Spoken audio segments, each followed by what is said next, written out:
Okay, well, welcome to Read Along with Heather. Today we'll be reading Junie B. Jones and the Yucky Blucky Fruitcake by Barbara Park.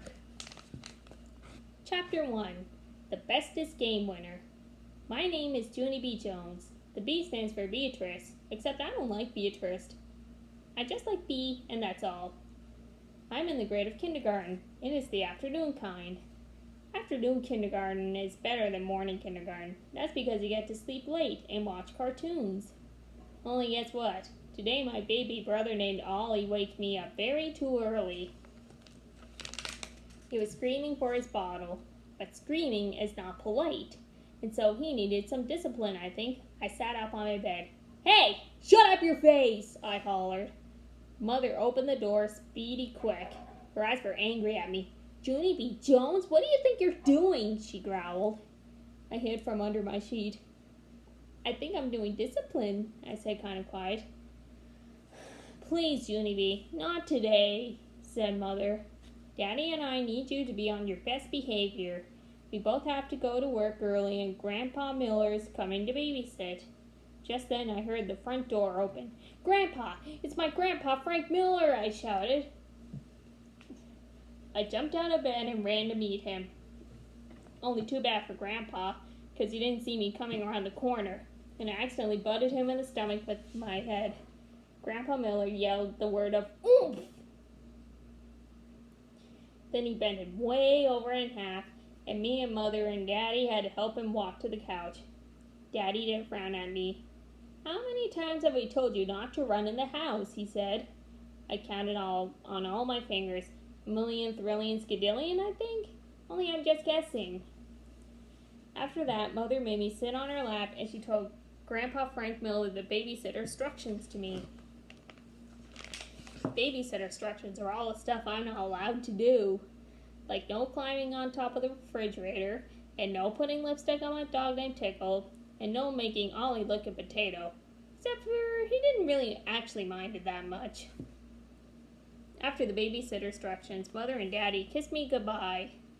Then they went to work. I jumped way high in the air. Oh boy, they're gone.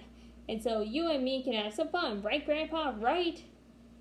I zoomed into the kitchen and climbed up to on top of the refrigerator. "Hey, Grandpa, come look where I am." Grandpa Miller came into the kitchen.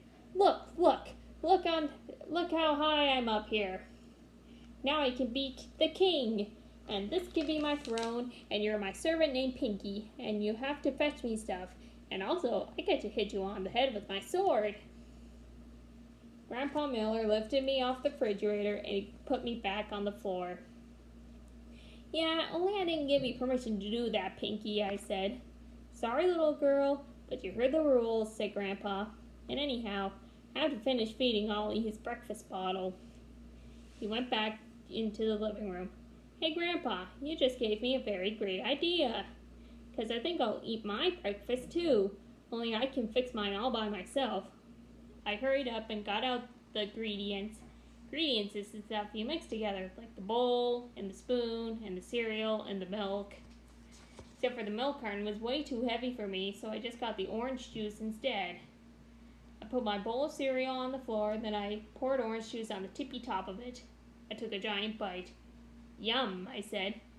"This is the most delicious breakfast I ever ate, except for it doesn't really actually taste that good." Just then, Grandpa Miller came in the kitchen. He said no eating on the floor. "Yeah, only I don't like to sit on the big kitchen chair," I said, "'cause I'm not tall enough to reach the table, and so Mother makes me sit on the telephone book. Only that thing hurts my behindy." My grandpa looked at my bowl. "What in the world are you eating?" he asked. "I'm eating cereal and orange juice," I told him. "It's very delicious, except it's going to make me puke, I think." Then Grandpa Frank Miller opened the refrigerator so he could find me a better kind of breakfast. "How about some fruit?" he said. "Yeah," I shouted. "Yeah, for fruit, 'cause fruit is the bestest thing I love." I folded my hands very polite. "I would like some bananas and some peaches and some strawberries, please." So Grandpa sliced all those fruits into a bowl and let me eat them in the living room in front of the TV. And I'm not even allowed to do that. Only we're not telling Mother. And here's another fun thing. After breakfast, baby Ollie took his nap, and me and my Grandpa Miller played Old Maid, and I winned him 5 whole times in a row. That's because I kept putting the Old Maid way higher than the rest of the cards, and he kept picking it. Grandpa Frank Miller is a sucker, I think. Me and him played lots more games too. There are games like who could skip the fastest and who could hop on one foot the longest, and also the game of tic-tac-toe. And guess what? I win all of those games too. I'm the bestest game winner in the whole world, I said. Then I run to my room to get ready for kindergarten. First I put on my favorite pants with the polka dotties on them. Then I found my favorite sweater with the cow on the front. It was on the dirty clothes hamper, only it didn't even stink that much. After that, I combed my hair with my fingers and brushed my teeth, except for not the wiggly one. Grandpa made me a sandwich for lunch. His name was Jack Cheese. I ate it all up, and I gave him a big kiss, and I skipped to my school bus very happy. I'm the bestest winner, I'm the bestest winner, I sang real loud, 'cause winning is the funnest thing I love.